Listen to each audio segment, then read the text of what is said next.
कल्पतरुभ्यश्च कृपा सिन्धुभ्यैव च पतितानां पावनेभ्यो वैष्णवेभ्यो नमो कृष्ण हरे हरे हरे राम राम राम हरे हरे। સૌપ્રથમ આજના પાવન એકાદશીના દિવસે ભગવદ્ કથા સાંભળવા પધારેલા બધા ભક્તોના ચરણોમાં દંડવત પ્રણામ.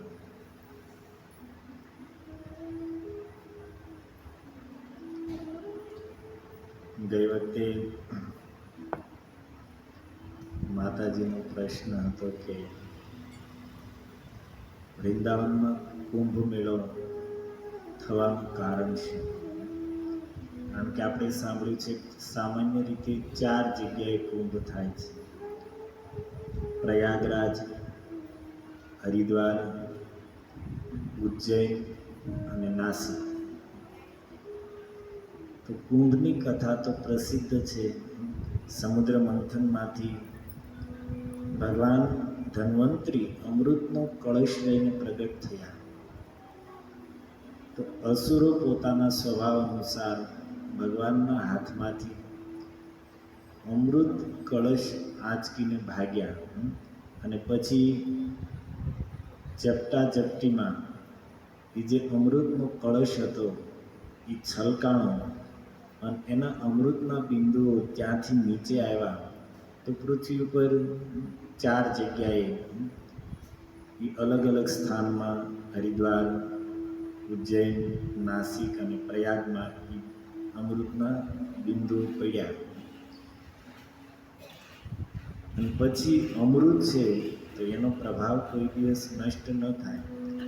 તો આજે પણ સમય સમયે ગ્રહ, નક્ષત્ર, તારા, સમયની સ્થિતિ અનુસાર એ સ્થાનોમાં અમૃત પોતાનો પ્રભાવ પ્રગટ કરે છે. અને એટલા માટે એ સમયે કુંભ મેળાનું આયોજન કરવામાં આવે અને હજારો સંતો, મહાપુરુષો એમાં સ્નાન કરે.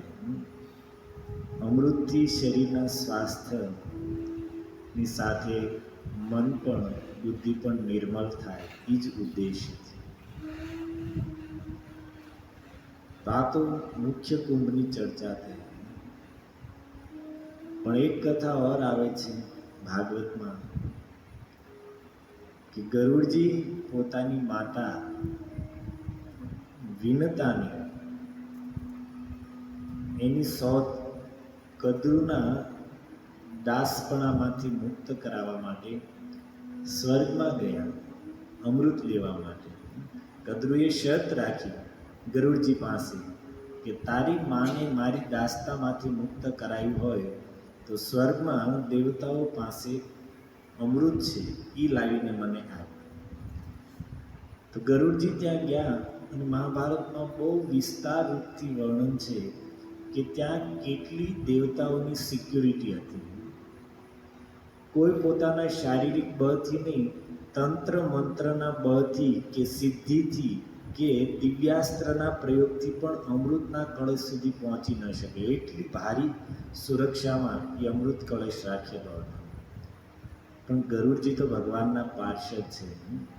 એક જ પંખના ઝાપટથી દેવતાઓના બધા જ જેણે ઝાડ બિછાવ્યા હતા એ બધા જ તોડી નાખ્યા અને અમૃત કળશ લઈને નીકળી ગયા. અને પછી જ્યારે સીધા વૃંદાવન ઉપરથી પસાર થયા તો યમુનાજીના તટ ઉપર કદમના વૃક્ષ ઉપર ગરુડજી વિશ્રામ કરવા માટે બેઠા. અને આપણે કૃષ્ણ લીલામાં કાલ્ય દમન પ્રસંગમાં આપણે સાંભળીએ છીએ કે કાલ્યનું વિષ એટલું ભયંકર હતું કે યમુનાજીનો હદ જે 8 યોજનનો હતો અને એની આસપાસ કેટલાય વિસ્તારમાં એક પણ લીલું ઘાસનું તણખલું પણ નહોતું. ત્યાં સુધી કે આકાશમાંથી ઉડવાવાળા પશુ પક્ષીઓ પણ એ હદનું પાણી કાલિયના વિષને કારણે ખોળતું રહેતું અને એની તીવ્ર દુર્ગંધથી આકાશમાં ઉડવાવાળા પક્ષીઓ પણ મરીને નીચે પડતા. એટલું ભયંકર વિષ હતું. પણ ભગવાને જ્યારે કાલિયને નાચ્યો તો એ તટ ઉપર રહેલા કદમના વૃક્ષ ઉપરથી અંદર કૂદ્યા. એ કથા આપણે જાણીએ છીએ. તો એટલા ભયંકર તીવ્ર વિષમાં પણ એ કદમનું વૃક્ષ એક જ કેમ લીલુંછમ હતું? કારણ આ જ હતું કે એની ઉપર ગરુડજી અમૃતનો કળશ લઈને ત્યાં વિશ્રામ કરવા માટે બેઠા હતા. અને ભગવાન જ્યારે કાલિય હદમાં જવું હતું કાલિયને નાથવા માટે, તો સખાઓને કહે તો એ જવા નહોતો. તો રમત ખેલ કરતાં કરતાં શું કહે છે મિત્રો, જો આ હદની આસપાસ આ એક જ કદમનું વૃક્ષ લીલુંછમ છે અને ગરુડજીએ ત્યાં અમૃત મૂક્યું હતું, તો મને લાગે છે કે હજી ત્યાં એની ઉપર ક્યાંક એની બખોલમાં અમૃત છુપાવેલું હશે, તો હું ત્યાં જઈને ગોતતો હોઉં. એમ કહીને ત્યાં ગયા અને પછી ત્યાંથી સખાઓ હજી તો જોવે ત્યાં તો છલાંગ મારી. તો એ સમયે પણ અમૃતના કળશ લઈને જ્યારે ગરુડજી ત્યાં બેઠા હતા, તો અમૃતના અમુક બિંદુઓ ત્યાં પણ પડેલા. અને એના કારણે એ સમયના યોગ અનુસાર જ્યારે હરિદ્વારમાં કુંભ મેળો હોય ત્યારે એની સાથે યમુનાજીમાં કેશી ઘાટ પર જ્યાં કાલિય હદ છે ત્યાં પણ કુંભનું આયોજન કરવામાં આવે છે. 12 વર્ષે જ્યારે હરિદ્વારમાં કુંભ હોય ગંગાજીમાં, એ સમયે વૃંદાવનમાં પણ કેશી ઘાટથી લઈને આગળના વિસ્તાર સુધી, યમુના હદથી લઈને કેશી ઘાટ સુધીનો વિસ્તાર કુંભ મેળો ત્યાં પણ ઉજવવામાં આવે છે. તો આ સંક્ષેપ કુંભની કથા હતી અને વિશેષ આપણે ચર્ચા કરશું જેણે આ કળિયુગમાં વૈષ્ણવ ધર્મની સૌપ્રથમ સ્થાપના કરી એવા શ્રીપાદ રામાનુજાચાર્ય, જેમનો ગઈકાલ તિરોભાવ દિવસ હતો.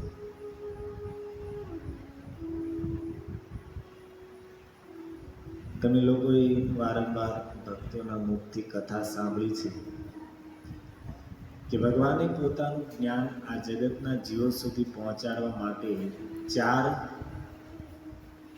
પરંપરાઓ ચાલુ કરી, સંપ્રદાયો, કે જેના માધ્યમથી ગુરુ શિષ્ય પરંપરાથી શુદ્ધ જ્ઞાન જીવો સુધી પહોંચે. ચત્વારા સંપ્રદાય ક્ષિતિ પાવના, આ 4 પરંપરાઓ છે જે સંપૂર્ણ પૃથ્વીને પાવન કરવા વાળી છે અને એના મૂળ, એને પ્રારંભ કરવાવાળા સ્વયં ભગવાન નારાયણ છે.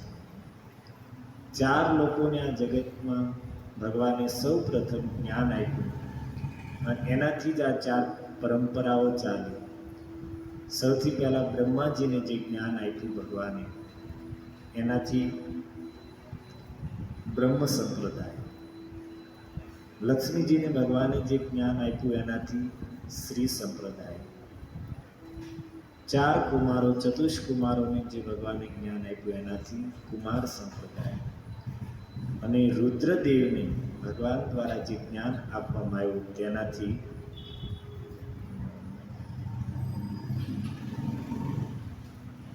કયો સંપ્રદાય? રુદ્ર સંપ્રદાય. આ 4 પરંપરાઓ જ્યારે કળિયુગના પ્રભાવથી ખંડિત થવા માંડી ત્યારે ભગવાને 4 પરંપરાઓને પુનર્જાગૃત કરવા માટે અને પ્રચાર કરવા માટે 4 સંપ્રદાયમાં એક મહાન આચાર્યોને મોકલ્યા. જેમાં બ્રહ્માજીના સંપ્રદાયમાં મધ્વાચાર્યજી થયા અને એટલા માટે એ સંપ્રદાયને બ્રહ્મ મધ્વ સંપ્રદાય કહેવામાં આવ્યું. અને એ જ સંપ્રદાયમાં પછી આગળ જતા માધવેન્દ્રપુરીપાદ થયા, જેમના શિષ્ય હતા ઈશ્વરપુરીપાદ અને એમના શિષ્ય શ્રી કૃષ્ણ ચૈતન્ય મહાપ્રભુ થયા. મહાપ્રભુ ગૌડ દેશમાં, બંગાળનું એ સમયે નામ ગૌડ દેશ હતું, ગોળ દેશમાં પ્રગટ થયા હતા. અને એ સંપ્રદાયને જેણે અત્યંત ધન્ય બનાવ્યો. અને એટલા માટે એ સંપ્રદાય પહેલાં બ્રહ્મ સંપ્રદાય હતો. મધ્વાચાર્યને કારણે બ્રહ્મ મધ્વ સંપ્રદાય થયો. અને ગોળ દેશમાં પ્રગટ થયેલા મહાપ્રભુ એ સંપ્રદાયમાં દીક્ષિત થયા. એટલા માટે નામ થયું બ્રહ્મ મધ્વ ગૌડીય વૈષ્ણવ સંપ્રદાય. કુમાર સંપ્રદાયમાં નિંબાર્કાચાર્ય કળિયુગમાં, અને રુદ્ર સંપ્રદાયમાં કળિયુગમાં વિષ્ણુ સ્વામી થયા. અને પછી એ જ સંપ્રદાયમાં આગળ જતા શ્રીપાદ વલ્ભાચાર્યજી, જેમણે પુષ્ટિ માર્ગની સ્થાપના કરી. અને શ્રી સંપ્રદાય લક્ષ્મીજીનો જે સંપ્રદાય છે એમાં કળિયુગમાં આ ચારેય આચાર્યોમાં સૌથી પ્રથમ આવ્યા રામાનુજાચાર્ય. ભગવાન અનંત શેષજી લક્ષ્મણજી જ રામાનુજાચાર્યના રૂપમાં પ્રગટ થયા. અને આ ચારેય સંપ્રદાયોમાં જે ગુરુ શિષ્ય પરંપરાથી જ્ઞાન આવે છે, મંત્ર આવે છે, એ ડાયરેક્ટ ભગવાન દ્વારા આપેલો મંત્ર અને જ્ઞાન છે. અને એટલા માટે પદ્મ પુરાણમાં લખ્યું છે કે સંપ્રદાય વિહીના એ મંત્રા વિફલા મતા. આ ચારેય જે ગુરુ પાવન પરંપરાઓ છે, ગુરુ શિષ્ય પરંપરાઓ, એનાથી કોઈ મંત્ર પ્રાપ્ત નથી કર્યો અથવા જ્ઞાન પ્રાપ્ત નથી કર્યું તો એનું જ્ઞાન અને એનો મંત્ર છે એ વિફળ છે, અર્થાત પૂર્ણ નહીં થાય, એ સિદ્ધ નહીં થાય. એટલા માટે જ્ઞાન પ્રાપ્ત કરવું હોય તો પરંપરામાં જોડાવું બહુ મહત્વપૂર્ણ છે. કારણ કે ગીતામાં ભગવાને જ્ઞાન પ્રાપ્ત કરવાની રીતિ બતાવી. એવમ પરંપરા પ્રાપ્ત ઇમમ રાજર્ષયો વિદ. દિવ્ય જ્ઞાન છે પરંપરાથી જ પ્રાપ્ત થાય છે. ગુરુ એના શિષ્ય, એના શિષ્ય. અને જ્યાં સુધી એ પરંપરામાં નહીં જોડાઈએ ત્યાં સુધી આપણે નહીં તો આધ્યાત્મિક જીવનમાં પ્રગતિ કરી શકીએ અને નહીં તો જીવનના લક્ષ્ય સુધી પહોંચી શકીએ. અને એટલા માટે સંસારના જીવો ઉપર અનુગ્રહ કરવા માટે જ ભગવાને આ ચારેય પાવન પરંપરાઓ પ્રારંભ કરી. તો એમાં શ્રી સંપ્રદાયમાં રામાનુજાચાર્ય આજથી લગભગ 1000 વર્ષ પૂર્વે ઈસવીસન 1017માં દક્ષિણ ભારતમાં શ્રીરંગમથી થોડે દૂર, કાંચીપુરથી થોડે દૂર મહાભૂતપુરી કરીને સ્થાનમાં કેશવાચાર્યની પત્ની કાંતિમતીજીના ગર્ભથી સ્વયં ભગવાન અનંત શેષજી પ્રગટ થયા અને જેમનું નામ રાખવામાં આવ્યું રામાનુજાચાર્ય.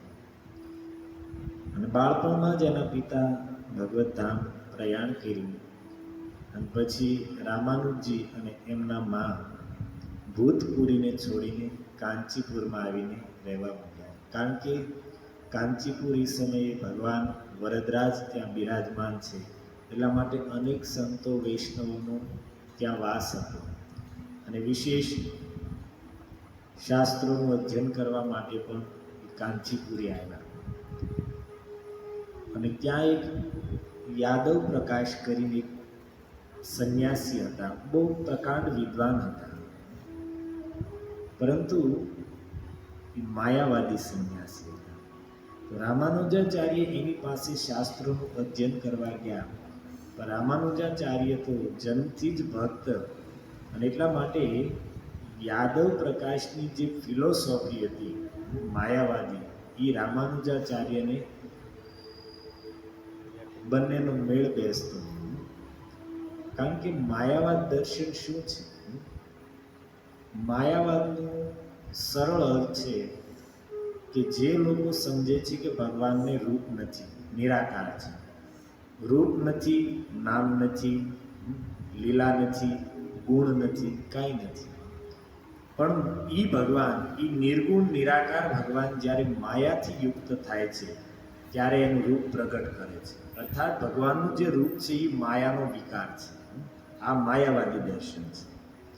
એટલા માટે એની લીલા છે, એનું નામ છે, આ બધું એક માયા માત્ર છે. અને એટલા માટે એના દર્શનને, જે ભગવાનના સચ્ચિદાનંદ સ્વરૂપને, ભગવાનની દિવ્ય લીલાઓને, ભગવાનના મહિમામય નામોને માયાનો વિકાર માને છે, માયાથી યુક્ત માને છે.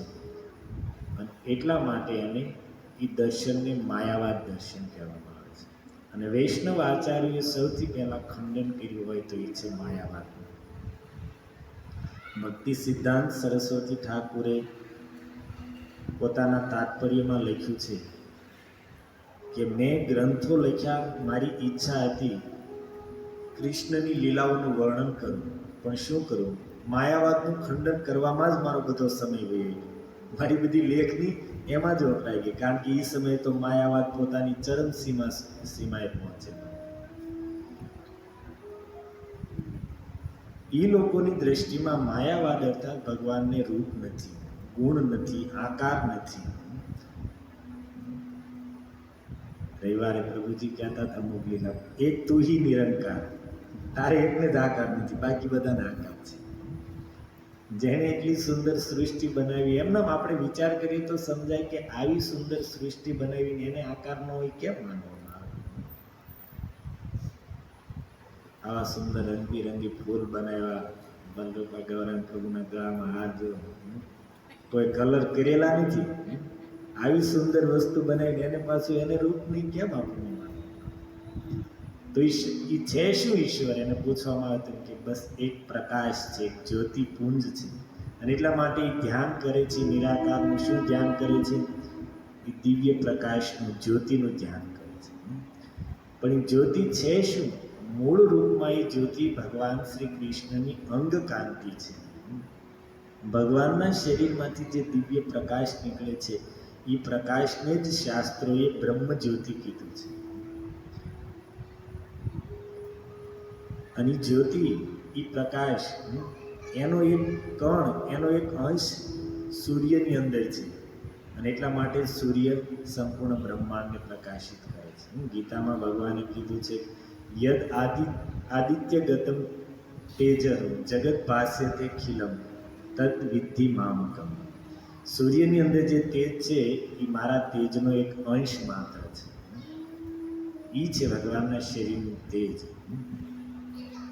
અને એટલા માટે ભાગવતમાં વર્ણન આવે છે કે જ્યારે વૃત્રાસુરના ત્રાસથી કંટાળીને દેવતાઓ બ્રહ્માજી શિવજીને સાથે લઈને ક્ષીર સમુદ્રના તટ પર ગયા અને ભગવાનને પુકાર્યા, સ્તુતિ કરી, તો એ સમયે ભગવાન ત્યાં પ્રગટ થયા.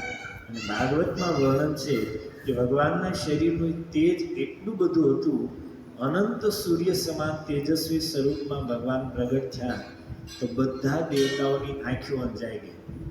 બહુ પ્રયાસ કર્યો દેવતાઓએ આમ ઝીણી ઝીણી આંખો ખોલીને જોવાનું, પણ એ તેજ પુંજ સિવાય કોઈ વસ્તુ એને દેખાણી નહીં.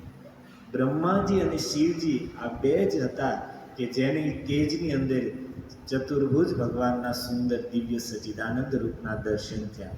બાકી દેવતાઓને પહેલાં તો આંખો ખુલતી જ નહોતી, આમ પાપણું પકડીને ખોલી તો એને તેજ સિવાય કાંઈ દેખાણું નહીં.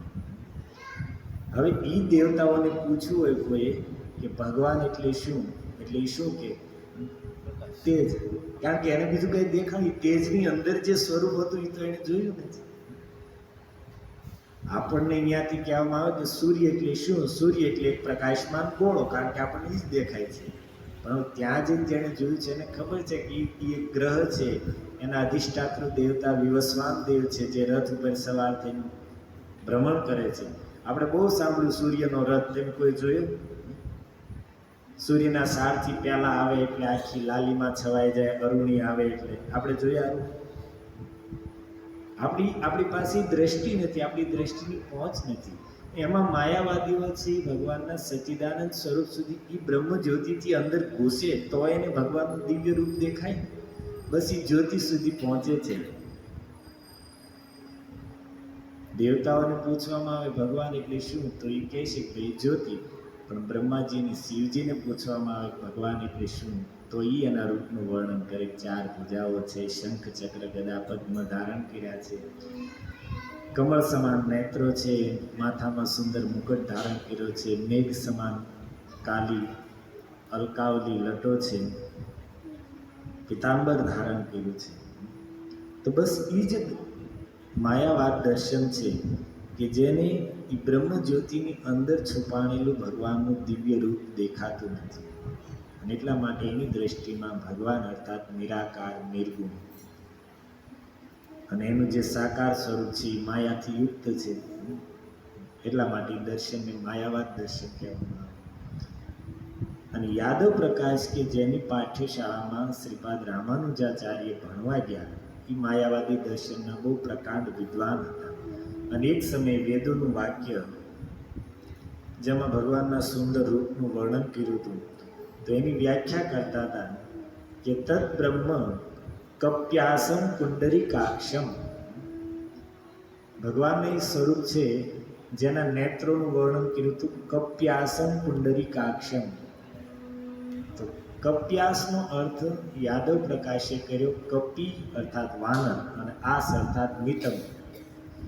ઈ પરબ્રહ્મ ભગવાન નારાયણની આંખો કેવી છે? વાનરના નિતંબ જેવી, જંઘાઓ જેવી. હવે વાંદરાના જંઘાઓને ભગવાનની આંખોને ક્યાં લાગેવા દે, પણ એને ભગવાન સાથે શું લેવા દેવા? રામાનુજાચાર્યને આ સાંભળીને બહુ દુઃખ લાગ્યું. ગુરુજી સામે કાંઈ બોલ્યા નહીં, પણ ગુરુજીના ચરણોની સેવા કરતા હતા તો આ સ્મરણની સાથે એની આંખમાંથી આંસુઓના બિંદુ પડતા હતા. યાદવ પ્રકાશના ચરણો ઉપર જ્યારે અશ્રુ બિંદુ પડ્યા, દ્રષ્ટિ ગઈ, અરે રામાનુજ શું છું, કેમ રડે છો? ગુરુદેવ, મને એટલા માટે દુઃખ લાગ્યું કે ભગવાનના દિવ્ય સ્વરૂપની ઉપમા તમે આવી હીન ઉપમા આપી. તો યાદવ પ્રકાશ થોડા ક્રોધિત થઈને કહે છે, તો એ તો સ્પષ્ટ અર્થ છે કપિયાસન, અને જો બીજો કોઈ અર્થ હોય તો તું કે. તો રામાનુજાચાર્યએ સુંદર અર્થ કર્યો, ક જલમ પી પીબતી ઇતિ કપ્યાસ. ક નો અર્થ થાય જલ, અને પી અર્થાત પીબતી, જે જળ પીવે છે એ અર્થાત કમળ. પાણીમાં જે ઉત્પન્ન થાય ને જળ પીને જે વિકસિત થાય છે. કપ્યાસ પુંડરીકાક્ષ, પુંડરીકાક્ષ ભગવાનની આંખો કેવી છે? કમળ સમાન છે. અર્થ તો બહુ સુંદર સ્પષ્ટ હતો, પણ યાદવ પ્રકાશને ગમ્યું નહીં. અને આવી રીતે ઘણી વખત બંને વચ્ચે થોડી થોડી તકરાર થતી.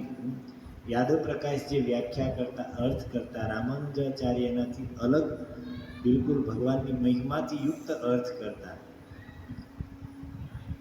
અંતમાં યાદવ પ્રકાશે એક વખત એના શિષ્યોને ભેગા કરીને કીધું કે આ રામાનુજ છે, મને લાગે છે કે આગળ જતા આપણો જ વિરોધ કરશે અને પોતાનો નવો એક પંથ ઊભો કરશે, અને એની દ્વારા આપણા મતનું ખંડન કરશે. તો મને યોગ્ય લાગે છે કે આપણે આપણા મતની રક્ષા કરવી હોય તો આને મારી નાખવું જોઈએ. અને એની માટે મેં ઉપાય પણ વિચારી લીધો છે કે આપણે લોકો કાશી જઈશું અહીંયાથી, અને રસ્તામાં વનમાં આને મારીને ફેંકી દઈશું, જાનવરો ખાઈ જશે, અને લોકોને કહી દઈશું કે ભાઈ અંધારામાં હિંસક પશુઓ એને ખેંચી ગયા, અને આપણે ગંગાજીમાં જઈને સ્નાન કરી લઈશું, પ્રાશ્ચિત પણ થઈ જાય છે. અને એના મૂર્ખ શિષ્યોને ગુરુજીનો આ પ્લાન બહુ ગમ્યું, અને પછી એ પ્રમાણે કાશીની યાત્રા ગોઠવવામાં આવી. કાંચીપુરથી ચાલીને યાદવ પ્રકાશ સાથેના અનેક શિષ્યો હતા, રામાનુજાચાર્ય હતા, અને કાશી જવા માટે નીકળ્યા. અને રસ્તામાં યાદવ પ્રકાશના શિષ્યો ઘૂસઘૂસ કરતા હતા, પ્લાન બનાવતા હતા કઈ રીતે આને મારો. તો એમાં રામાનુજાચાર્યના એક માસીના દીકરા હતા, માસિયાઈ ભાઈ, જેનું નામ હતું ગોવિંદ, અને એને રામાનુજ પ્રાણ સમાન પ્રિય હતા. અને એના કાનમાં વાત પડી કે આ લોકોનો તો આવો પ્લાન છે, એટલે એને તરત એકાંતમાં જઈને રામાનુજજીને કીધું કે તમે અહીંયાથી વયા જાઓ, આ લોકો આવો વિચાર કરે છે.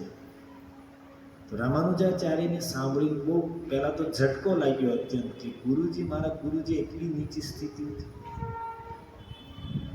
પણ પછી ત્યાંથી સીધા નીકળી ગયા, મુખ્ય રસ્તો પણ ન પકડ્યો, જંગલના રસ્તે માંડ્યા ચાલવા પાછા કાંચીપુર જવા માટે.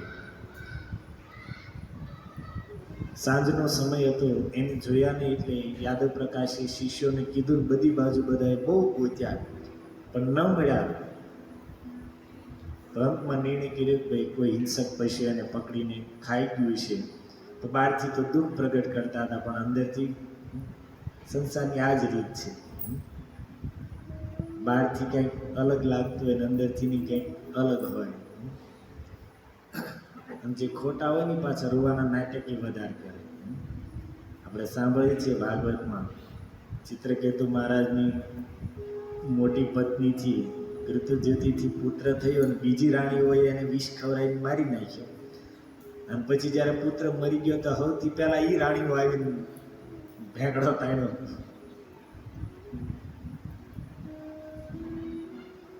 જગત કી ઉલટી રીત ભાઈ.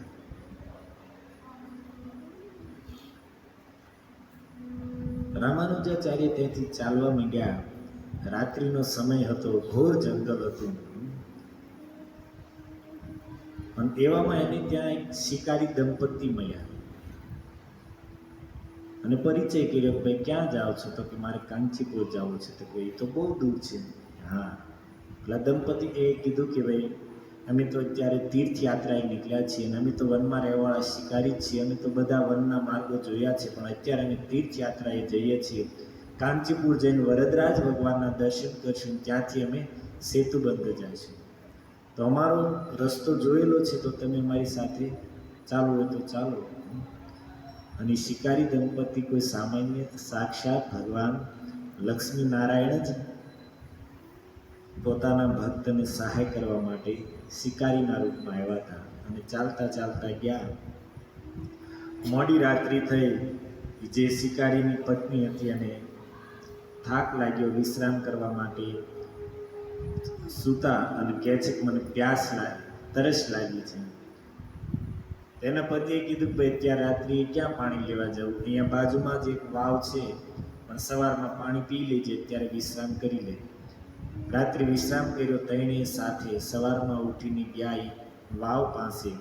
રામાનુજી નીચે ઉતર્યા અને બંને દંપતીઓને પોતાના હાથથી એને પાણી પીવડાવ્યું. પછી પોતે જળ પીને બહાર આવ્યા.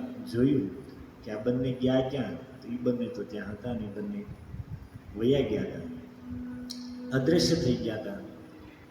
અને રામાનુજાચાર્ય ત્યાંથી ચાલ્યા. હજી તો 5-10 ડગલા 50 ડગલા ચાલે ત્યાં એક સુંદર નગર દેખાણું. તો લોકોને પૂછ્યું કે આ કયું નગર છે?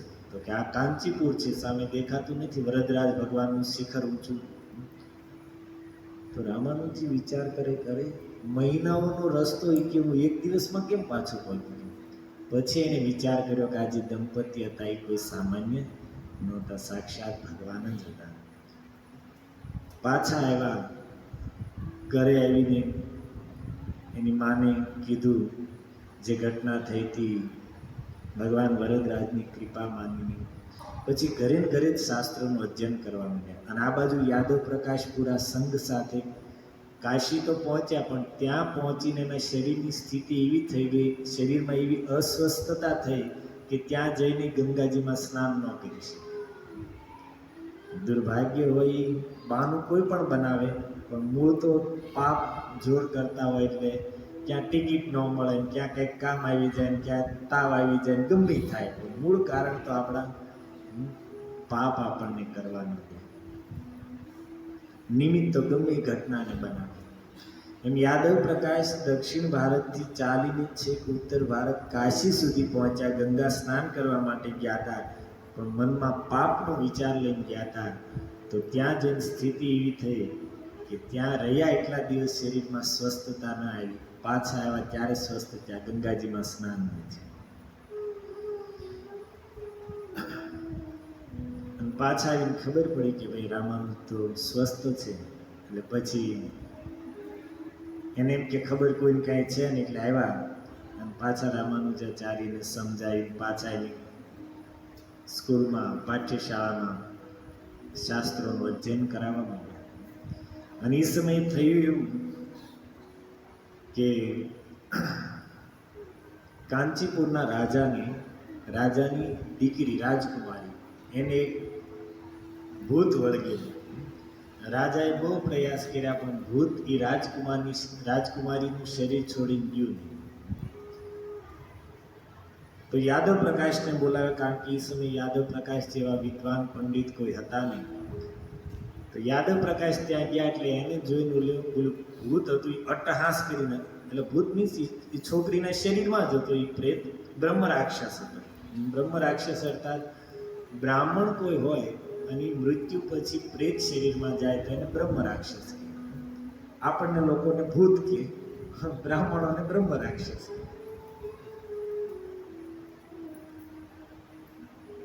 તો એ અટ્ટહાસ કરીને જોર જોરથી હસવા માંડ્યો કે તું મને કે અહીંયાથી કાઢી શકે, તું કે ગયા જન્મમાં કે વિષ ખોપડો અર્થાત નોળિયો હતો, હું કે તારું બધું જાણું છું, તું કે ગયા જન્મનો નોળિયો હતો ને આ જન્મમાં તારા લક્ષણો ઈ જ છે. પણ એ તો ગયા જન્મમાં નોળિયાના શરીરમાં તે સંતોનું ઉચ્છિષ્ટ, સંતોએ ભોજન કરીને પત્તલ ફેંકી લઈને એનું ઉચ્છિષ્ટ ખાઈ લીધું ને એ પુણ્યના ફળ સ્વરૂપ તને બ્રાહ્મણનું શરીર મળ્યું, પણ તારા લખણ ગયા નહીં. તું મને કેવું અહીંયાથી બગાડી શકે? તારી કરતા તો હું ગયા જન્મમાં એટલો શ્રેષ્ઠ બ્રાહ્મણ હતો, સદાચારી હતો, યમ નિયમનું પાલન કરતો હતો, પૂર્ણ બ્રાહ્મણોના ગુણથી યુક્ત હતો. દોષ એક હતો કે મેં પ્રમાદને કારણે યજ્ઞ ઇત્યાદિ કરવામાં, ગાયત્રી ઇત્યાદિ કરવામાં મંત્રોનું ઉચ્ચારણ સ્પષ્ટ નહોતું કર્યું, અને એ દોષને કારણે મારે બ્રહ્મ રાક્ષસ બનવું પડ્યું. ગુણ બધા હતા, બસ આળસ અને અસાવધાનીના કારણે મેં મંત્રોનું ઉચ્ચારણ સ્પષ્ટ અને વ્યવસ્થિત નહોતું કર્યું, અને એટલે હું બ્રહ્મ રાક્ષસ બન્યો. એટલા માટે તારેથી તો હું જઈશ જ નહીં, તું ગમે એટલો પ્રયાસ કરીશ. જો ઈચ્છા હોય કે હું આ રાજકુમારીના શરીરમાંથી નીકળી જાઉં તો તારા શિષ્ય રામાનુજને બોલાવ અને એના ચરણોને ધોઈને એ ચરણામૃત મને આપો, અને એ મારા મસ્તક ઉપર પોતાનું ચરણ મૂકે તો હું કે આ રાજકુમારીનું શરીર છોડીને જઈશ. જ્યારે પ્રેતે બધાની સામે કીધું તો રાજાએ રામાનુજાચાર્યને બોલાવ્યા, એના ચરણોને ધોઈને એ જળ હતું એ પોતાની દીકરીને પાયું, એના શરીરમાં જે પ્રેત હતું અને એના મસ્તક ઉપર પોતાનું ચરણ મૂક્યું. અને એ જ સમયે પ્રેત છે એ દીકરીના શરીરમાંથી નીકળી ગયો. એટલું જ નહીં પણ એની સદગતિનો ઉદ્ધાર પણ થઈ ગયો, પ્રેત યોની પણ છૂટી ગઈ. અને રામાનુજાચાર્યનો આવો પ્રગટ પ્રભાવ ત્યાં હતા એ બધાએ જોયું. રાજા પણ રામાનુજી ઉપર પૂર્ણ રૂપથી એના આશ્રિત થઈ ગયા. અને ત્યારબાદ ધીરે ધીરે પછી તો રામાનુજાચાર્ય યાદવ પ્રકાશની પાઠ્યશાળા છોડી દીધી અને વરદરાજ ભગવાનની સેવામાં એ સમયે મહાન વૈષ્ણવ કાંચીપૂર્ણજી હતા એની પાસે ગયા.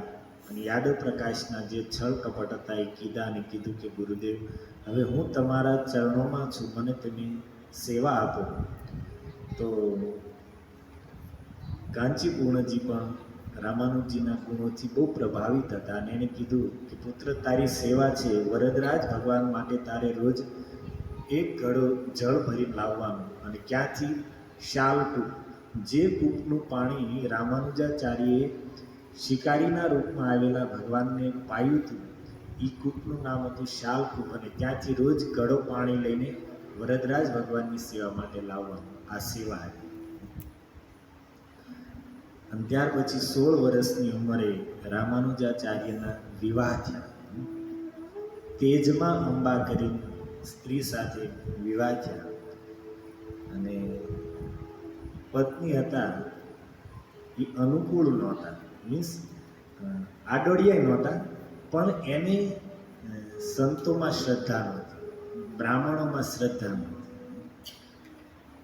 રામાનુજાચાર્યની જેવી શ્રદ્ધા હતી એ શ્રદ્ધા નહોતી. એક દિવસ રામાનુજાચાર્યએ પોતાના ગુરુ કાંચીપૂર્ણજીને ઘરે પ્રસાદ લેવા માટે નિમંત્રણ આપ્યું, અને ભાવ હૃદયમાં એ જ હતું કે ગુરુજી પ્રસાદ લેવા માટે આવશે અને એ પ્રસાદ લઈને ઊભા થાય છે તો એની પત્તલમાં રહેલો ઉચ્છિષ્ટ મહાપ્રસાદ મને પ્રાપ્ત થાય છે. તો એ મહાપ્રસાદની લાલચથી એણે કાંચીપૂર્ણજીને ભોજન માટે ઘરે નિમંત્રણ આપ્યું. કારણ કે વૈષ્ણવ જાણે છે કે ભક્તિ માર્ગમાં પ્રગતિ કરવા માટે આ ત્રણ જ સૌથી મોટા બળ મહાપ્રભુએ કીધા છે: ભક્ત પદ જલ, ભક્ત પદ રજ, ભક્ત ભુક્ત અવશિષ્ટ. 3 મહાબળ. વૈષ્ણવની ચરણ રજ, વૈષ્ણવનું ચરણ જળ અને વૈષ્ણવેરે ઉચ્છિષ્ટ તાહે મોર મન નિષ્ઠા. અને શું મહિમા છે મહાપુરુષોના ઉચ્છિષ્ટનો? શું મહિમા છે? ભાગવતના પ્રારંભમાં જ નારદજી મહારાજ પોતાના જ જીવનનો, પૂર્વ જીવનનો કથા ઇતિહાસ વેદવ્યાસ ભગવાનને સંભળાવે છે. જેમાં કહે છે કે વ્યાસજી, હું પૂર્વજન્મમાં દાસી પુત્ર હતો. અમારા ગામમાં ચતુર્માસ કરવા માટે સંતોની મંડળી આવી. ગામના લોકોએ મારી માતાને સંતોની સેવા માટે, રસોઈ કરવા માટે, એની સફાઈ ઇત્યાદિ કરવા માટે મારી માતાને રાખી. અને હું 5 વર્ષનો બાળક હતો. માની સાથે હું પણ ત્યાં જતો અને સંતોની નાની મોટી સેવા કરતો. અને એક દિવસ સંતો ભોજન કરીને ઊભા થયા, પ્રસાદ કાંઈ વધ્યો નહીં. હું નાનો બાળક હતો, ભૂખ લાગી તો સંતોની પત્તલમાં જે ઉચ્છિષ્ટ પ્રસાદ હતો એ જ મેં ખાઈ લીધો. સકૃત્સ્મ ભુંજે, એક જ વાર મેં ખાધો તો તદ અપાસ્ત કિલ્બિષર, મારા બધા જ પાપ નષ્ટ થઈ ગયા. સકૃત્સ્મ ભુંજે તદ અપાસ્ત કિલ, એક વખત સંતોનો ઉચ્છિષ્ટ પ્રસાદ ખાવાથી મારા બધા જ પાપ નષ્ટ થઈ ગયા. અને આત્મરજ તમોહા ભક્તિ પ્રવૃત્ત, અને મારા હૃદયમાં આત્માના રજોગુણ અને તમોગુણને નષ્ટ કરવાળી ભક્તિ પ્રગટ થઈ ગઈ. અને તદ્ધર્મ એવાત્મ રુચિ પ્રજાયતે. તદ્ધર્મ, એ સંતોનું ઉચ્છિષ્ટ ખાધું એટલા માટે એ સંતોનો જે ધર્મ હતો એમાં મારી પણ રુચિ થઈ ગઈ. અર્થાત એ સંતો જે ભાગવત ધર્મના આશ્રિત હતા એમાં મારી પણ રુચિ થઈ ગઈ. જેનું ઉચ્છિષ્ટ, જેનું એઠું ખાઈએ એના ગુણ ખાવાવાળાની અંદર આવે. શબ્દ વાપરો તદ્ધર્મ, એ સંતોનું ઉચ્છિષ્ટ ખાધું તો એના ધર્મમાં મારી રુચિ થઈ ગઈ. ભોગીઓનું ઉચ્છિષ્ટ ખાવી તો એના ધર્મમાં આપણી રુચિ થઈ ગઈ. એટલા માટે ભગવાને ગીતામાં સ્પષ્ટ ના પાડી કે ઉચ્છિષ્ટમ ચામૈત્યમ તામસઃ પ્રિયા. ઉચ્છિષ્ટ એઠું ભોજન છે તમોગુણી છે.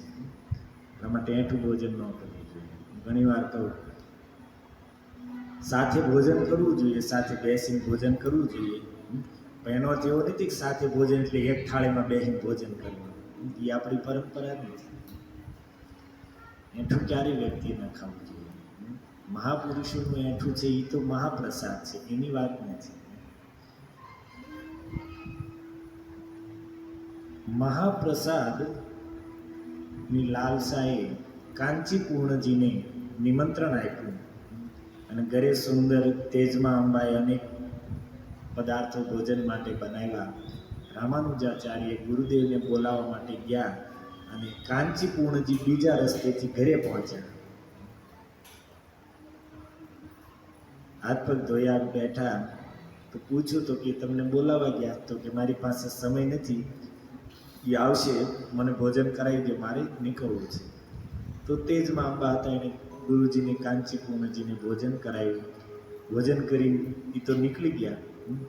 અને આ બાજુ જે તેજમાં અંબા રામાનુજાચાર્યના પત્ની હતા, એણે જે ઉચ્છિષ્ટ પ્રસાદ વધ્યો હતો એ અને બીજું રાંધેલું જે પ્રસાદ હતો ને એ બધું કૂતરાને ગાયું ખવડાવી દીધું.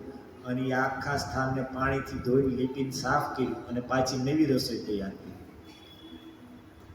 કારણ કે એને મનમાં ભાવ એ તો કાંચીપૂર્ણજી હતા એ બ્રાહ્મણ કુળમાં એનો જન્મ નહોતો થયો, અન્ય કુળમાં જન્મ થયો હતો. અને આને મનમાં એમ હતું કે આપણે લોકો પવિત્ર બ્રાહ્મણ, અને બ્રાહ્મણ થઈને આનું ઉચ્છિષ્ટ આપણે ખાવું. એટલે એણે એઠું સમજીને બધું જવા દીધું. જે પ્રસાદની લાલસાએ રામાનુજાચાર્ય ભોજનનું નિમંત્રણ આપ્યું તો એણે એઠું ગણીને કૂતરાને ખવડાવી દીધું. અને રામાનુજાચાર્ય આવ્યા અને એને કીધું કે આ નવી રસોઈ કેમ મૂકી છે? ગુરુજી પ્રસાદ લઈને ગયા ને કે પછી મેં આવું આવું કર્યું. બહુ દુઃખ લાગ્યું રામાનુજાચાર્યને. ત્યારે ગુરુ પ્રત્યે, સંતો પ્રત્યે જ્યાંની જાતિ બુદ્ધિ ગઈ નથી,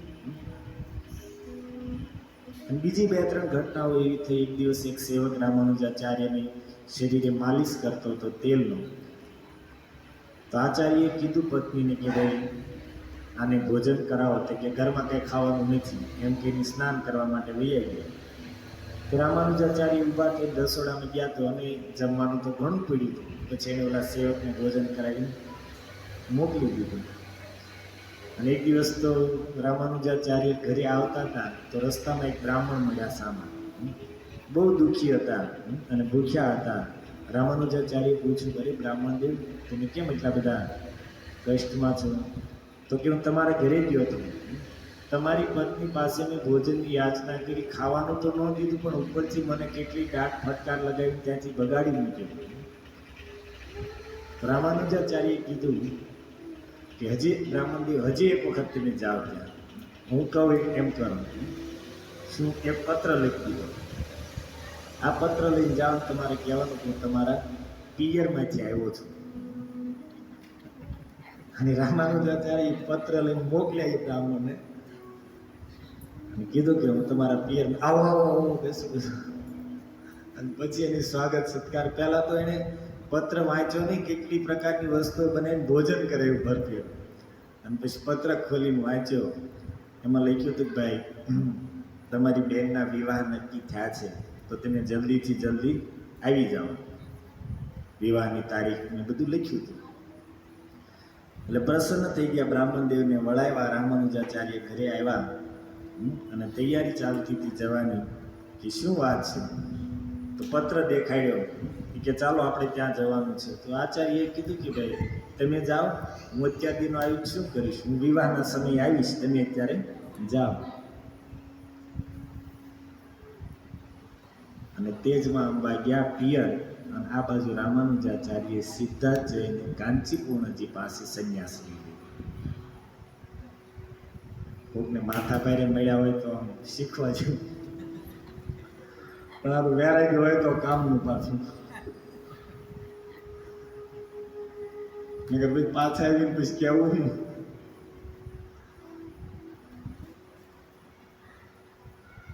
યતિરાજ નામ આપ્યું અને પછી તો સંન્યાસી થયા.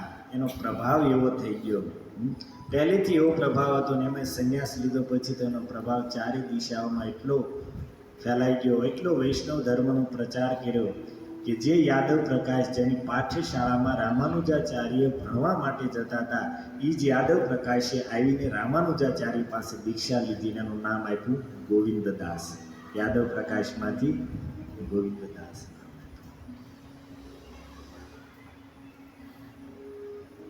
રામાનુજાચાર્યે વૈષ્ણવ ધર્મનો આખા દેશમાં બહુ પ્રચાર કર્યો. અને એ જ સમયે શ્રીરંગમમાં યામુનાચાર્યજી, એ પણ એક મહાન વૈષ્ણવ, એણે પણ અનેક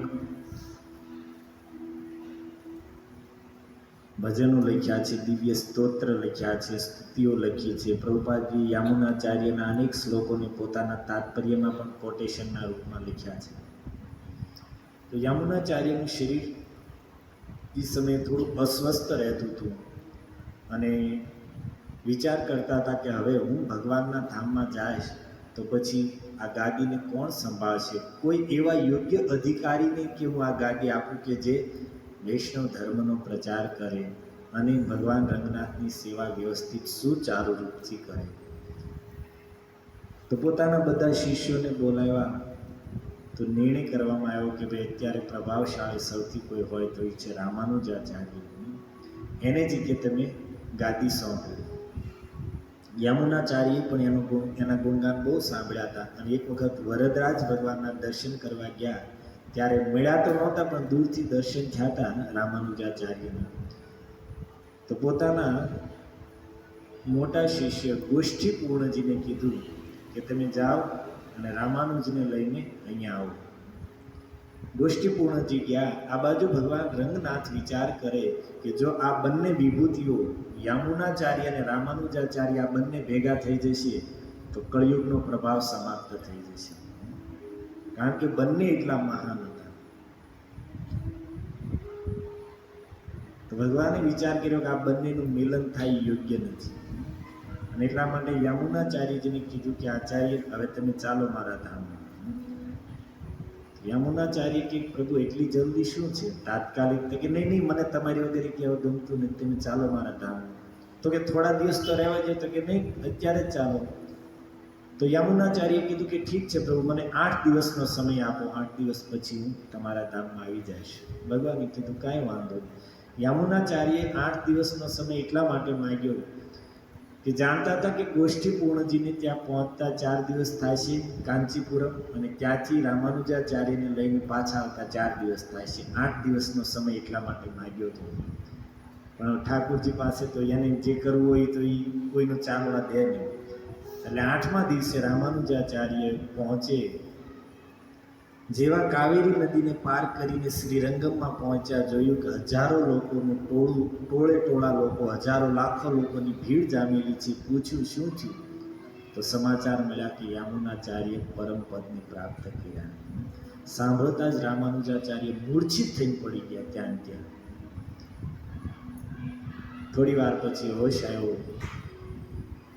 યમુનાચાર્યના શરીરના દર્શન કરવા માટે ગયા, અને ત્યાં જઈને જોયું યમુનાચાર્યજીનું દિવ્ય શરીર, એકદમ વૃદ્ધ શરીર હતું, પણ શરીરમાં તેજ હતું. આમ જોયું તો રામાનુજાચાર્યની દ્રષ્ટિ ગઈ યમુનાચાર્યજીના હાથની 3 આંગળીઓ આમ વળેલી હતી. સામાન્ય લોકોને તો આ બધી ખબર પણ ના પડે, પણ રામાનુજાચાર્ય કોઈ સામાન્ય તો હતા નહીં. તો એ તરત સમજી ગયા કે ગુરુજીની 3 ઈચ્છાઓ અપૂર્ણ છે, ને એની લીધે એની 3 આંગળીઓ વળેલી છે. અને એ જ સમયે ત્યાં બધાની વચ્ચે રામાનુજાચાર્યએ કીધું યમુનાચાર્યને કે ગુરુજી, હું સૌથી પહેલાં બ્રહ્મસૂત્ર ઉપર શ્રી ભાષ્ય લખીશ. બ્રહ્મસૂત્ર અને વિષ્ણુ સહસ્ત્ર નામ ઉપર તત્વ પ્રતિપાદિત કરતું શ્રી ભાષ્ય લખીશ. તુરંત જ યમુનાચાર્યના જે મૃત શરીરની 3 આંગળીઓમાંથી એક આંગળી ઊંચી થઈ ગઈ. ફરી વખત રામાનુજાચાર્ય કહે છે કે હું આ જગતમાં વૈષ્ણવ ધર્મનો પ્રચાર કરીને જીવોને ભગવાનની શરણાગતિ શીખવાડીશ અને લાખો જીવોનો ઉદ્ધાર કરીશ. યમુનાચાર્યની બીજી આંગળી સીધી થઈ ગઈ. અને અંતમાં કહે છે કે હું લોકોને, મારા વિદ્યાર્થીઓને વિષ્ણુ પુરાણનો પાઠ શીખવાડીશ, વિષ્ણુ પુરાણનો પ્રચાર કરીશ. યમુનાચાર્યની ત્રીજી આંગળી પણ સીધી થઈ ગઈ, 3 આંગળી. અને ત્યાં જે લોકો ઊભા હતા એ ચમત્કાર જોઈને જય જયકાર કરવા માંડ્યા. પછી યમુનાચાર્યજીની જે અંતિમ વિધિ હતી, બધી વિધિ સમાધિ ઇત્યાદિની કરી. પણ શ્રીરંગમમાં આવીને રામાનુજાચાર્ય ભગવાન રંગનાથના દર્શન કરવા માંડ્યા.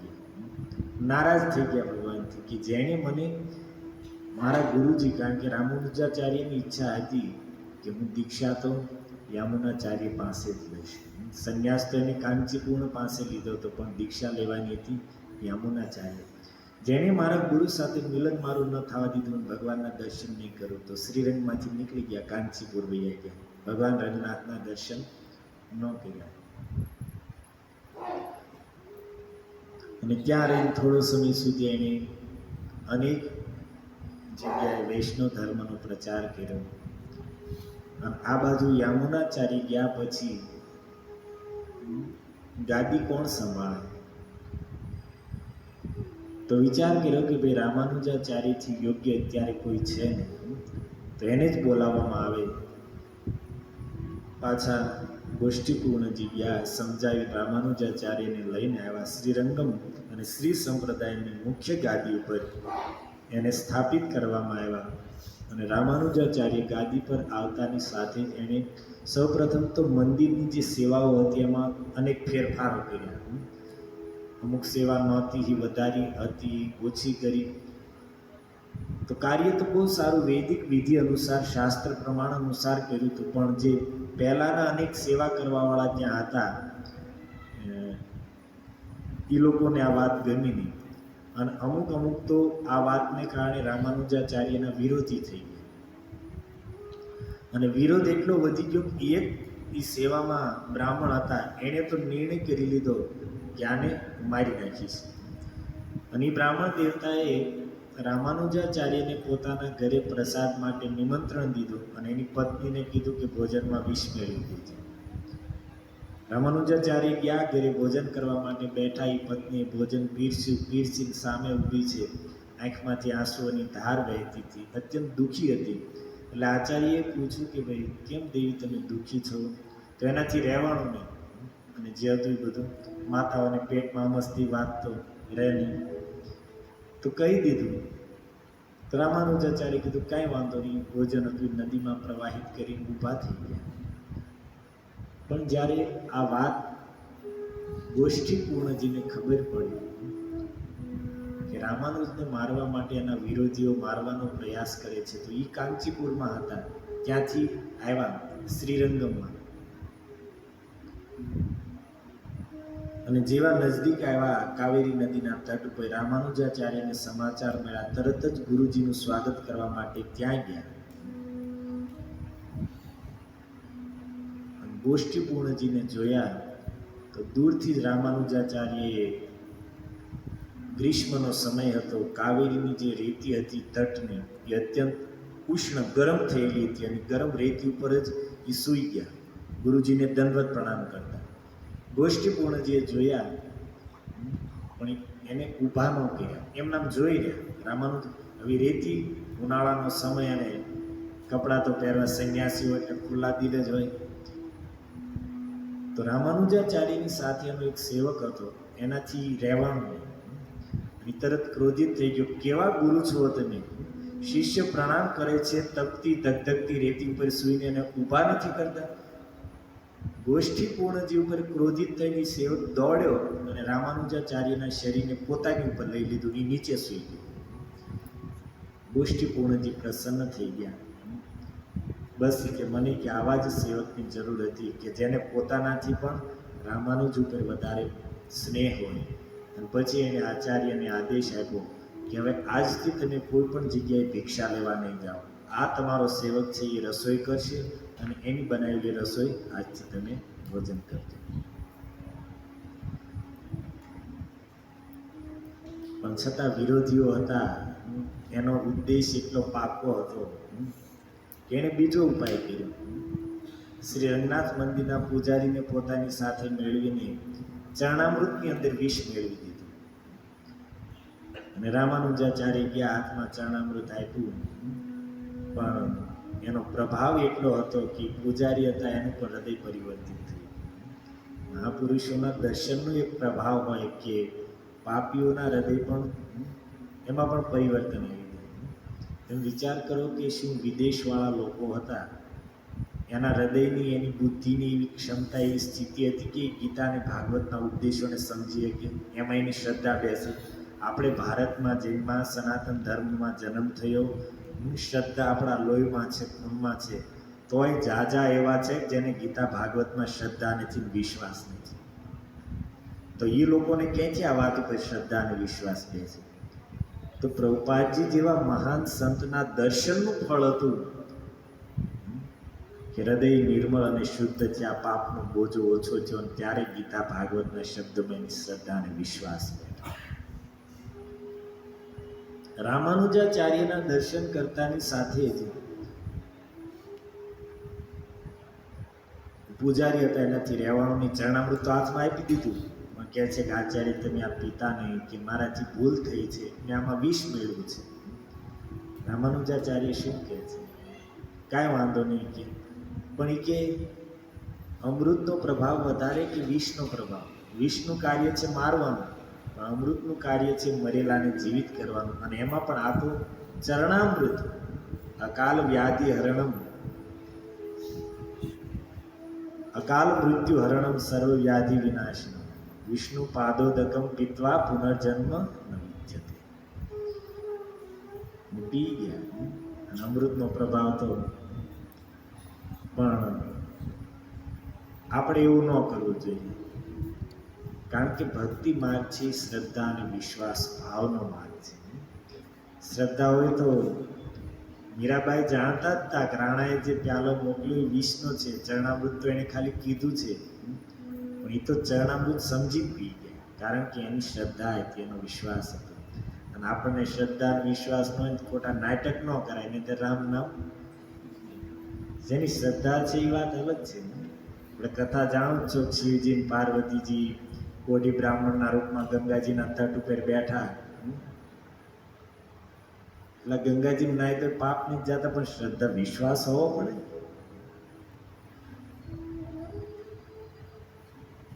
તો આવા તો અનેક પ્રસંગો રામાનુજાચાર્યના જીવનના અદ્ભુત અદ્ભુત પ્રસંગો છે. રામાનુજાચાર્યજી વૈષ્ણવ ધર્મનો એટલો પ્રચાર કર્યો કે એ સમયે દક્ષિણ ભારતમાં એક ચોલ દેશ કરીને એક રાજ્ય હતું, અને ત્યાંનો રાજા હતો એ પરમ શૈવ હતો.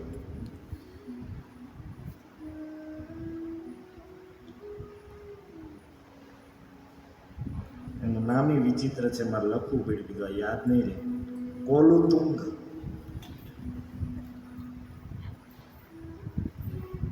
અને કોલુતુંગે જ્યારે જોયું કે આ રામાનુજાચાર્યએ સંપૂર્ણ ભારતમાં વૈષ્ણવ ધર્મ સર્વત્ર લોકોને વિષ્ણુના અનુયાયી બનાવ્યા, તો એણે તરત વિચાર કર્યો, જો કોઈ પણ રીતે હું કે આ રામાનુજાચાર્યને પરાસ્ત કરી દઉં અને એને શૈવ ધર્મમાં જોડી દઉં તો આખા દેશમાં શૈવ ધર્મનો ડંકો વાગી જાય. તો એણે રામાનુજાચાર્યને શાસ્ત્રાર્થ કરવા માટે નિમંત્રણ આપ્યું,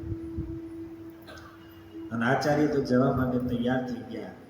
પણ એના શિષ્યોમાં એ સમયે પ્રધાન શિષ્ય હતા પુરેશાચાર્ય, જે બહુ મોટા રાજા હતા, પણ સંપૂર્ણ રાજપાટ બધું છોડીને બધું દાનમાં આપીને રામાનુજાચાર્યના બંને દંપતી શિષ્ય થઈને એની સેવામાં લાગી ગયા.